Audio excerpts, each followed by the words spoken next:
धनु राशि वालों, अब आपका समय है। जी हां, वो मौका जब आप पूरी दुनिया को अपनी पकड़ में कर सकते हैं।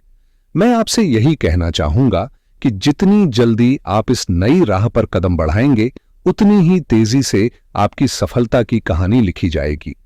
जिंदगी में अक्सर हमें एक लंबा सफर तय करना होता है और कई बार ऐसा भी होता है कि जीत के लिए पहले एक कदम पीछे हटना पड़ता है। लेकिन ये पीछे हटना कोई हार नहीं, बल्कि आपकी ताकत और ऊर्जा जुटाने का जरिया होता है, ताकि जब आप फिर से दौड़ें तो पूरा मैदान जीत सके। आने वाले 3 दिनों में आपके लिए सुनहरे अवसरों का सिलसिला शुरू हो चुका है। 2 बड़े बदलाव पहले ही हो चुके हैं और अभी 2 और महत्वपूर्ण बदलाव आपके जीवन में आने वाले हैं। ये बदलाव धनु राशि और लग्न वाले सभी जातकों के लिए नए आयाम खोलेंगे, जिनसे आपके सपनों को पंख लगेंगे। इसलिए इस बहुमूल्य समय को जबरदस्त समझें और इसे अपनी मुट्ठी में कसकर पकड़ लें, क्योंकि यही वह मौका है जो आपकी जिंदगी की दिशा बदल सकता है। जल्दी कीजिए, क्योंकि यह सुनहरा समय बार बार नहीं आता।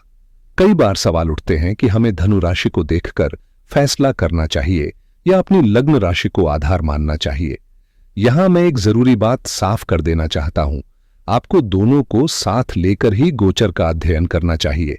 अगर दोनों में स्थिति अच्छी हो तो समझिए कि समय आपके पक्ष में है, लेकिन अगर एक अच्छा और दूसरा खराब दिखे तो यह संक्रमण आपके लिए औसत परिणाम लेकर आएगा। वहीं जब आपकी राशि और लग्न दोनों ही नकारात्मक प्रभाव दिखाएं, तभी आपको तत्काल उपाय करने की जरूरत होती है। खास बात यह है कि धनु राशि वालों के लिए गुरुदेव बृहस्पति न केवल उनके लग्नेश हैं, बल्कि सुख स्थान के भी स्वामी हैं और पिछले साल से 6वें भाव में उनका गोचर चल रहा है। यही वजह है कि कई धनु जातक इस समय मानसिक तनाव और परेशानियों का सामना कर रहे हैं, क्योंकि यह गोचर आपकी चुनौतियों को बढ़ा सकता है। इसलिए समझदारी यही है कि आप अपनी राशि और लग्न दोनों की स्थिति पर नजर रखें और आवश्यकता अनुसार उचित रेमेडी अपनाएं, ताकि आप इन उतार चढ़ावों से बेहतर तरीके से निपट सकें। जब भी लगता है कि हालात धीरे धीरे सुधर रहे हैं, तो कोई न कोई ग्रह ऐसा कदम उठाता है जिससे फिर से उलझनें बढ़ जाती हैं। लेकिन इस बार जो बदलाव आपके लिए आ रहे हैं, वे लंबे समय तक आपके जीवन में स्थिरता और सफलता लेकर आएंगे। सबसे पहले बात करते हैं आपके शनि महाराज की, जो आपके धन भाव के स्वामी होने के साथ साथ आपकी ताकत और निर्णय क्षमता के भी नियंत्रक हैं। 29 मार्च 2025 को शनि महाराज ने मीन राशि के सुख स्थान में प्रवेश किया है और वहां वे अगले 2.5 वर्षों तक विराजमान रहेंगे। हां, शनि ने आपके लिए कुछ कठिनाइयों का रास्ता भी बनाया है, जिसे हम शनि की ढैया कहते हैं, और यह अवधि आपके लिए चुनौतीपूर्ण रही है। लेकिन धन और पराक्रम दोनों के स्वामी के रूप में शनि का यह गोचर आपके सुख स्थान में बैठना आपके लिए नए अवसर और राहत की खबर लेकर आया है। पिछले समय में जो मानसिक तनाव और दबाव आपको डिप्रेशन तक ले गया था, अब वह धीरे धीरे कम होने लगेगा। शनि की यह स्थिति आपको मजबूती देगी, आपकी परेशानियों को कम करेगी और भविष्य में आपके लिए सफलता के दरवाजे खोलेगी। यही वक्त है जब आप शांति और सकारात्मक ऊर्जा के साथ अपने सपनों को साकार कर सकते हैं। जब आप शनि की ऊर्जा को सही तरीके से समझकर उसके अनुसार कदम उठाना शुरू करेंगे, तो जीवन में धीरे धीरे सुख की अनुभूति होने लगेगी। मनुष्य स्वभावतः सुख की ओर ज्यादा आकर्षित होता है, लेकिन शनि ग्रह चीजों को देरी से पूरा करवाने वाला होता है, जो हमें संयम और धैर्य सिखाता है। शनि की 3 महत्वपूर्ण दृष्टियां होती हैं, 3री, 7वीं और 10वीं, और जहां भी वह अपने प्रभाव से छूता है, वहां विकास की संभावना बढ़ाता है। खास तौर पर आपके सुख भाव में शनि के आने से आपके आराम, माता की खुशी, संपत्ति, वाहन और भोग विलास में वृद्धि देखने को मिलेगी। लेकिन शनि की इन दृष्टियों को समझदारी से इस्तेमाल करना जरूरी है, क्योंकि जैसे सांप का जहर ही उसका इलाज भी होता है, वैसे ही शनि का प्रभाव सही दिशा में इस्तेमाल करने पर ही लाभदायक बनता है। ध्यान रहे कि शनि की 3री दृष्टि अक्सर आपके 6वें भाव, जो कि रोग, कर्ज और शत्रुता का घर होता है, पर पड़ती है। शनि के कारण चीजें धीमी गति से आगे बढ़ती हैं, इसलिए अगर आपके कर्ज बढ़ते जा रहे हैं और मुश्किलें सामने आ रही हैं, तो शनि की यह देरी आपको सोच समझकर समाधान निकालने का मौका भी दे रही है। इसलिए इसे एक चुनौती नहीं बल्कि सुधार और मजबूती की दिशा में एक अवसर समझिए। अगर आपके सामने शत्रु बढ़ते जा रहे थे या स्वास्थ्य संबंधी परेशानियां गंभीर हो रही थीं, तो अब आपको उनमें सुधार के संकेत नजर आने लगेंगे, क्योंकि शनि की तीसरी दृष्टि जैसे एक एंटी टॉक्सिन की तरह काम कर रही है। इसे आप दो तरह से देख सकते हैं। सकारात्मक रूप में जब यह आपके जीवन में राहत और स्थिरता लाए, और नकारात्मक रूप में जब यह किसी बड़े कर्ज या लोन के मामले में विलंब पैदा करे। खास बात यह है कि अगर आपके ऊपर पहले से ही कर्ज का बोझ है और उसकी अदायगी का दबाव बहुत था, तो 29 मार्च 2025 के बाद आपको कुछ राहत महसूस होगी। वहीं शनि की 7वीं दृष्टि आपके कर्म क्षेत्र पर असर डालती है, क्योंकि शनि ही कर्म के देवता हैं, जो आपको आलस्य जरूर देते हैं लेकिन काम से दूर नहीं होने देते। शनि महाराज चौथे भाव में आकर आपके कामकाज में बदलाव ला सकते हैं, जैसे बेहतर वेतन वाला नया जॉब या स्थानांतरण, जो आपकी आर्थिक स्थिति को सुधारने में मदद करेगा।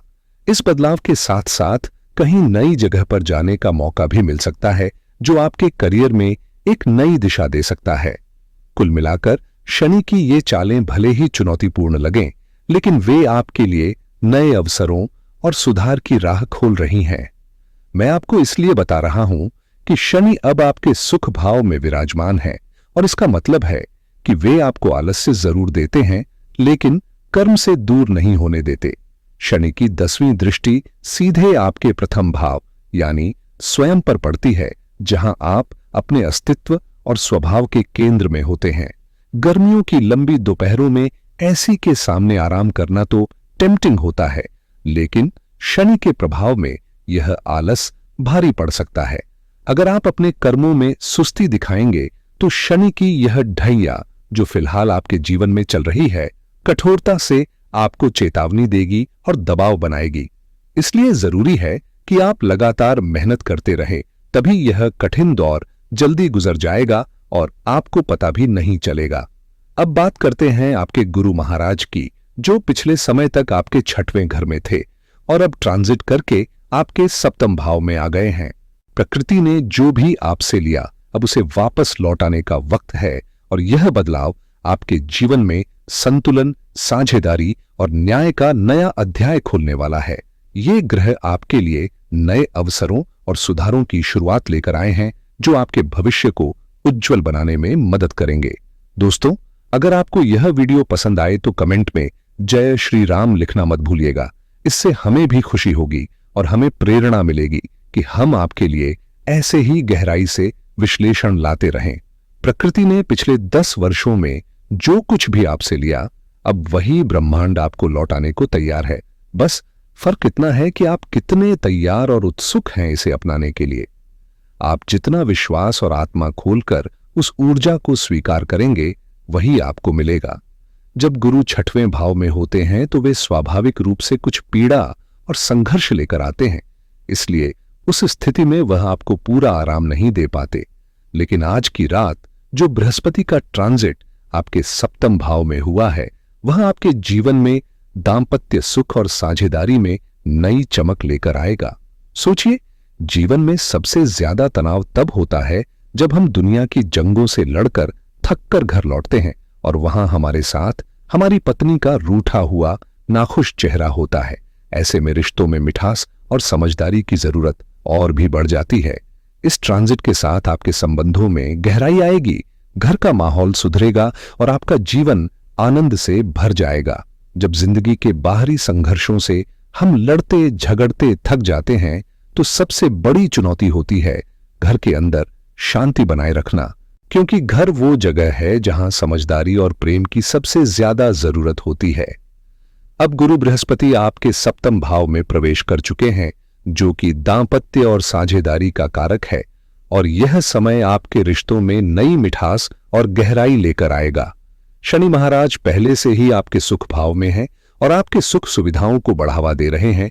वहीं गुरु महाराज आपके दांपत्य जीवन में प्रेम और सहयोग की भावना को मजबूत करेंगे। सप्तम भाव न केवल जीवन साथी के साथ रिश्तों को दर्शाता है, बल्कि यह बिजनेस पार्टनरशिप और नए व्यावसायिक अवसरों का भी सूचक है। इसलिए अगर आप नया व्यवसाय शुरू करने या अपने बिजनेस को बढ़ाने की सोच रहे हैं, तो यह समय आपके लिए बेहद अनुकूल है। नए साझेदार मिल सकते हैं, नई शाखाएं खुल सकती हैं। बस जरूरत है कि आप हिम्मत और विश्वास के साथ कदम आगे बढ़ाएं। गुरु बृहस्पति की 5वीं, 7वीं और 9वीं दृष्टियां आपके जीवन में सृजनात्मकता, साझेदारी और शुभ भाग्य की ओर संकेत कर रही हैं, जो इस दौर को सफल और फलदायी बनाने में मदद करेंगी। इसलिए इंतजार छोड़िए, विश्वास बढ़ाइए और इस सुनहरे अवसर को अपने पक्ष में करने का संकल्प कीजिए। शनि आपकी कुंडली में जहां थोड़ी सुस्ती और आलस्य ला सकते हैं, वहीं गुरु अपनी 7वीं दृष्टि के जरिए उस प्रभाव को संतुलित करने का प्रयास करेंगे। गुरु की 5वीं दृष्टि आपके लाभ भाव को छूती है, जबकि एकादश भाव आपकी इच्छाओं की पूर्ति का केंद्र है और बृहस्पति की दृष्टियों को अमृत समान माना जाता है। चाहे गुरु आपकी कुंडली में किसी भी भाव में हो, शुभ या अशुभ, उनकी दृष्टि जहां भी पड़ेगी वहां वे ज्ञान की ज्योति जलाएंगे, जिससे आप उस क्षेत्र में बेहतर समझ और सफलता प्राप्त कर सकेंगे। खास तौर पर जब गुरु सप्तम भाव में होंगे तो वे आपके व्यवसाय से जुड़े ज्ञान को बढ़ावा देंगे, पार्टनरशिप को मजबूत करेंगे और आपको नए नए विचारों के साथ आगे बढ़ने का मौका देंगे। जब आप इन विचारों को अपने व्यापार में लागू करेंगे तो आपका अनुभव और समझ दोनों गहरे होंगे। साथ ही गुरु की 9वीं दृष्टि आपके 3रे भाव पर पड़ेगी, जिसकी जिम्मेदारी शनिदेव के हाथ में है और यह आपके संचार, साहस और आत्मविश्वास को मजबूत करेगी, जिससे आप जीवन के हर मोर्चे पर बेहतर निर्णय लेने में सक्षम होंगे। इस पूरे काल में गुरु और शनि मिलकर आपके जीवन में संतुलन और विकास का नया अध्याय खोलेंगे। यह शनिदेव की राशि है और 3रा भाव आपकी निर्णय लेने की क्षमता, साहस और पराक्रम का प्रतिनिधित्व करता है। साथ ही आपके छोटे भाई बहनों और आसपास के पड़ोसियों से जुड़े रिश्तों को भी दर्शाता है। अगर हाल ही में आपके जीवन में संघर्ष या परेशानियां आईं और पड़ोस के लोगों या भाई बहनों के साथ रिश्ते कुछ तनावपूर्ण हो गए हैं, तो समझ लीजिए कि सुधार की शुरुआत आपके कदमों से ही होगी। रिश्ते अपने आप ठीक नहीं होते, इसके लिए आपको पहल करनी होगी। जैसे कहते हैं, कभी कभी एक छोटी सी कोशिश ही बड़े बदलाव की वजह बन जाती है। इस पूरे ग्रह संक्रमण का उद्देश्य ही आपके लिए अवसर पैदा करना है। प्रकृति ने आपके लिए जो भी दिया है उसे खुलकर ग्रहण करें। जितना आप अपनी क्षमता से ले सकते हैं उतना अवश्य लें, क्योंकि आपकी झोली जितनी खुली होगी उतना ही आप भर पाएंगे। बस एक बार दिल खोलकर प्रयास करें, बाकी सब सहज रूप से आपके पक्ष में होगा। इस वक्त जो आपके फैसले उलझनों में फंसे हुए थे, उनमें अब साफ साफ सुधार होने वाला है। राहु महाराज की मौजूदगी भी है, लेकिन गुरु की दृष्टि उनके ऊपर होने के कारण राहु का प्रभाव नियंत्रित रहेगा। अगर गुरु की निगाह न होती और राहु अकेले सक्रिय होते तो यह आपकी जिंदगी में भ्रम और उलझने पैदा कर सकते थे। लेकिन अब जब गुरु सप्तम भाव में है और उनकी दृष्टि 3rd हाउस पर पड़ रही है, तो 18 मई को राहु केतु का ट्रांजिट होने वाला है, जो इस संतुलन को और मजबूत करेगा। राहु के कारण जो कंफ्यूजन आपके जीवन में आता, उसे गुरु महाराज या वे लोग जो आपके लिए गुरु के समान हैं, संभालने में मदद करेंगे। मैंने पहले भी कहा है कि इस साल आपके लिए अपने बड़े पिता, पितृतुल्य व्यक्तियों और गुरुजनों का आशीर्वाद बेहद जरूरी होगा। कोई भी बड़ा फैसला लेने से पहले उनकी सलाह लेना अनिवार्य होगा। इस तरह ये ग्रहों का संयोजन एक ट्रायन का रूप लेता है, जो आपको सही दिशा दिखाने और आपके निर्णयों को स्थिरता प्रदान करने वाला है। बस ध्यान रखें, जब तक गुरु की रोशनी साथ है, आपकी राह में जो भी अंधेरा था वह धीरे धीरे खत्म होगा। यह काम का त्रिकोण है, यानी आपकी इच्छाओं को पूरा करने का एक खास संगम। सप्तम और 3य भाव में राहु की मौजूदगी इस बात का संकेत है कि राहु जैसा ग्रह कभी किसी को सबसे नीचे से सबसे ऊपर तक पहुंचा सकता है, यानी आसमान को जमीन पर और जमीन को आसमान पर ला सकता है। जब आपके काम के इस त्रिकोण में राहु और गुरु दोनों होते हैं, तो समझिए कि आपके विकास और विस्तार के रास्ते खुले हुए हैं, क्योंकि गुरु स्वयं विस्तार और बढ़ोतरी के कारक हैं। 3रा घर ऑनलाइन दुनिया, इंटरनेट और डिजिटल प्लेटफॉर्म्स का प्रतिनिधित्व करता है, जहां जो लोग IT, social media, digital marketing या मीडिया से जुड़े हैं, उन्हें इस समय खूब फायदा मिलेगा।